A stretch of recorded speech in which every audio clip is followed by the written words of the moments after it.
I would say that the biggest misconception about wrestling is that it doesn't hurt. Hello, everybody. Welcome back to another episode of Who's Joe YouTube Edition. Who's Joe? Who the is Joe? Yeah. Who is Joe? Sylvanas, because she never loses. Oh, that's a good question. And I think I'm this generation's Diamond Dallas Page. Today I am here with Megabyte Ronnie, and why don't you go ahead and tell us a little about yourself?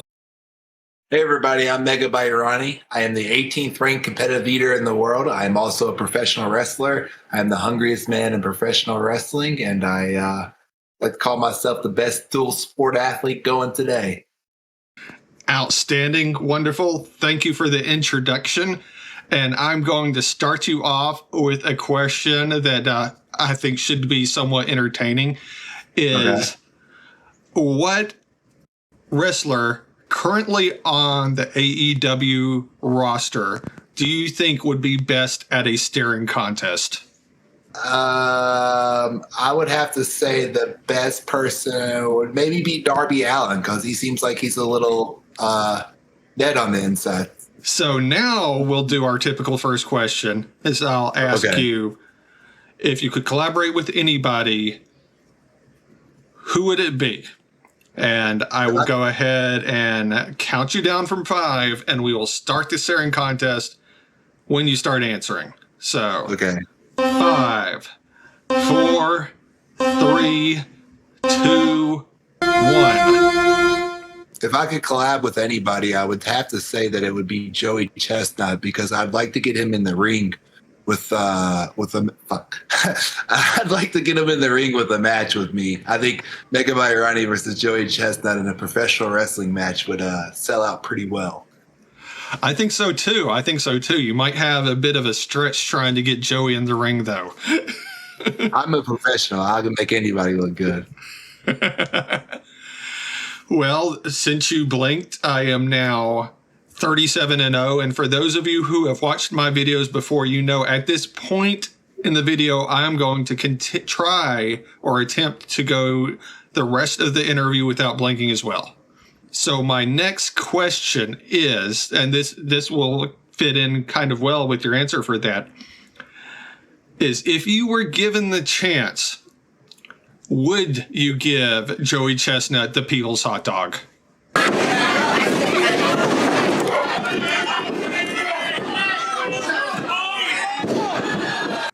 Oh yeah. If I was given the chance, I would definitely give Joey Chestnut the people's hot dog. I have a pretty interesting history with Joey. We went back and forth on some things. We definitely get along, but there's some things that he would like to get in a ring with me with. So we could hash some stuff out there, and I could just finish it off with a good old people's hot dog. That would definitely be entertaining. I know I would enjoy to watch it, and I'm sure all of my viewers would enjoy to watching it too. But continuing on the topic of wrestling, what do you think currently is the biggest misconception about wrestling? I would say that the biggest misconception about wrestling is that it doesn't hurt. A lot of people think that we're in there on trampolines, and that could be farther from the case, man. That thing's made out of 2x4 wood. It hurts. You fall on that, and it's not going to feel good. So biggest misconception is that we get in there and nothing feels bad. It hurts. The next day after wrestling, you're not feeling good. Oh, I understand that. I've never done a full match or anywhere near a full match. But a couple months ago, I did a TikTok video where I got one of the New South wrestlers, Kung Fu Donnie Janela, to... I want to meet Donnie so bad. Oh, he's such an awesome guy. I did a TikTok video where I attempted to not blink while he chopped me across the chest. That's great. I like that. And I did it. I did not blink while he chopped me across the chest. I had his handprint on my chest and probably could unlock his phone with it for like the next 2 weeks. But that's great. So what do you think is closer to being an IT analyst? Wrestling or competitive eating? Oh, that's a good question. I would say professional wrestling, and that's because an IT analyst, I'm having to work with another person to fix their issue. And in wrestling, I'm having to work with another person to put on a good match. But in competitive eating, it's just really me versus the food. Sure, it's me versus somebody else, but I'm not working with somebody else. So, What's the hardest chop you've ever taken? the hardest chop I've ever taken is from Daniel Garcia. You wouldn't think so, but there's a lot of mustard behind that guy. He definitely lays it in. But I'm somebody who, going into a match, I tell my opponent I'd rather you lay it in than it come in soft. So I like when I feel it. It kind of fires me up too. So, but Daniel Garcia, he's got some mustard in his chops. After that chop I took from Donnie, I swear it hurt to breathe for like a solid 5 minutes. And I still have some of the impression of his hand on my chest, even like a couple months later. It's always the guys that you don't think are going to give the hardest chops that actually chop you the hardest. Because I would think the second one is a guy named Vinny Moon. I don't know if you heard of him. He's a wrestler out of Buffalo, but he's a little, probably 21-year-old, 145-pound kid. But boy, when he chops you, you feel it. I watched your match with him on YouTube. Okay, yeah. So I went back and saw on Reddit where you did a open questions type thing, and I saw that you kind of got into wrestling when you were a kid in Germany. Can you tell me what is the first wrestling match you remember watching as a child in Germany? First wrestling match in Germany. I cannot remember what the match was, but it was an outdoor venue where they were bringing people in, like they were carrying them, like they had like four little servants that were all carrying out the wrestlers while they were on some sort of sit down gimmick and it was outside. So I'm not sure I cannot remember what event that is, but that's the first time I saw wrestling, and that's where I fell in love with it, because it was like, what in the world is this? These giant men being carried out by servants with these costumes. I was just hooked instantly. That's awesome, man. You said that you were in Germany as being an army brat, right? Correct. And you've also been in the military yourself. Yeah, I did close to 6 years in the U.S. Army. Is there anything that you've taken from being in the military that has kind of either helped you in competitive eating or wrestling? Discipline, man. I'm all about discipline, because a lot of times people say, hey, how do you eat so much and you stay in shape? Or how do you look the way you look and you're a competitive eater or something similar? But really what it is I've been in a gym for 11 years, going to the gym 5 to 6 days a week, almost 2 hours every day. So it's just one of those things. I'm very good at staying on a schedule and discipline. And I think the same thing goes when you're training for an eating contest. It sucks, man. Like it's not fun. I tell people all the time, Joey Chestnut just doesn't roll out of the bed and eat 76 hot dogs. He's training the entire year. And what he does to train is insane. Same with professional wrestling. If you stop training for it, everybody knows. If you can be somebody who's been wrestling for 10 years, but if you stop showing up for training, you're going to get rusty, and it's just going to show in your matches. So what is your favorite food to eat competitively? My favorite food to eat competitively is ice cream, and that's because I think my big downfall when it comes to competitive eating is chewing and swallowing and getting it down. But with ice cream, there's no chewing. You just spoon it in and put it down. And I also like to think that I am a little bit more mentally tough than the other competitive eaters, given my background in the Army. So I think I'm able to fight through the brain freeze and the pain a lot better than other people. I haven't been able to do an ice cream eating contest since 2014. So I'm very looking forward to the next one that they announce, because I think if there's ever going to be a contest that I beat Joey Chestnut in, it's going to be ice cream. So I noticed from that Reddit thread that you play WoW, or at least you used to play WoW. Yeah, I don't play anymore, but yeah. what character from WoW lore do you think would either make the best wrestler or the best competitive eater? Sylvanas, because she never loses. So one thing I've noticed, I'm honestly just recently getting into indie wrestling with New South and indie wrestling television. But one thing I've noticed watching IWTV is it seems that with the prevalence of streaming getting bigger and technology becoming more widely available, that the overall quality of indie wrestling is getting better. Do you see indie wrestling starting to kind of nip at the heels of some of the bigger guys through the better products that they're starting to put out? I don't think they're necessarily ever going to compete with the bigger guys because of production value and TV contracts and all that stuff.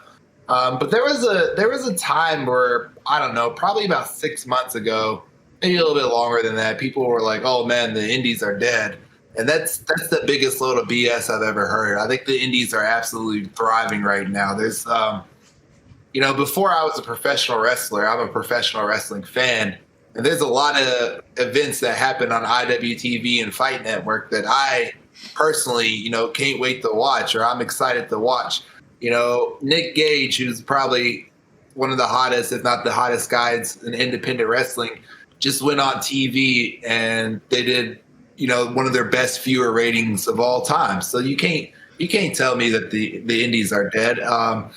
So they really, they don't even need to be in the mindset that they're competing with someone with a contract. They're all just really competing with each other to make independent wrestling more popular. It all benefits everybody, Beyond Wrestling, BLP, Limitless, like all these companies putting together good matches and good cards and good shows just benefits every other company because everybody just keeps upping each other, and it's a great time. I think it's a great time to be an independent wrestling fan. I just blinked after 16 minutes. I think that the dental surgery I had just about 2 hours ago is playing a little into that.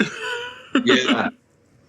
So I didn't quite make it the whole interview without blinking, but I almost made it. Oh, well. So what do you see your future as a wrestler being like in the next 5 years or so? I've said this before, and it's a bit arrogant, but I don't give a fuck because I believe in it. I think I'm this generation's Diamond Dallas Page. I think I'm somebody who got into wrestling at a very late age, who, a lot of people say, I got into it at 29. A lot of people say, hey, that's too old to really get into this. I'm also getting into this with a lot of stuff I have to do. A lot of the younger wrestlers, I don't mean this mean at all, but they live at home with their parents, so they can afford not to have a job. They can afford to give this a lot more. I own a house. I have a mortgage. I have a regular job. I work 40 hours a week. I have to stay in shape. I have to continue to train to eat and stuff like that. But the point is that everybody would look at me and say, "No, dude, there's just no way you can take something else on your plate." And I want to prove those people wrong, and I want to prove to everybody that if you're determined and if you're strong-willed and you're passionate, that you can do anything. So I believe that I'm going to absolutely make a huge impact on the world of professional wrestling, and I think maybe one day I'm going to retire and be in a Hall of Fame somewhere. I think you could do it. I mean, I've watched your matches. You've definitely got the skill. You've definitely got the ability, and you've definitely got the charisma. And one thing you said on Twitter, which I think is pretty apt, is that you just don't have the social media presence. That if you get in front of a camera, you can win people over. You can sell yourself, and I agree. I think the things you're doing with YouTube and getting on AEW is going to get you in front of more faces, and just that innate charisma is going to get you where you say you're going to get. I mean, I ate some cake on being the Elite a year ago, and people still talk about it to this day. So, if you could go back to yourself as a 15-year-old, knowing what you know now, what would you tell yourself? I believe that the only mistake that I ever made in life that needs to be corrected is at the age of 24, I was getting out of the Army. And when you're getting out of the Army, they make you put, the reason you're getting out. And I put down that I'm getting out of the Army to be a professional wrestler. I had already paid my deposit to go to Lance Storm's Wrestling Academy. And then at the last second, I chickened out because I just had too much self-doubt. I just always thought, what happens if I try to do this and I suck at it? And I was just scared. I wasn't really ready to be without Big Brother, the Army, holding my hand. And I chickened out, and I didn't get started until I was 29. And those 5 years, 24 to 29, were really just a waste. So I would just go back and tell myself, hey, when you're done surfing the country, go straight to Lance Storm School and don't look back. So I guess my last question will be, what do you consider your greatest accomplishment?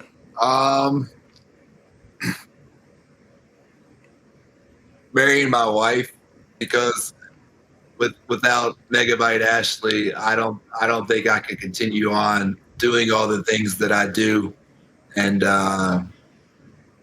pursuing the things I pursue with such a passion. She's really the wall that holds me up. Without her, I would just be lost. So biggest accomplishment was meeting my wife and marrying her, for sure. Great message. I agree the same with my wife. I've had several half-brained ideas throughout the years. I mean, I'm doing this. I used to own a brewery. I actually made a iPhone app for our truth. That's cool. And she's supported me through everything. So yeah, that's what it's about, man. I always tell people don't settle when it comes to that, right? You only really want to get married once, so find the one, and you'll know when you find the one. I didn't find the one until I was 29. So when you know, you know.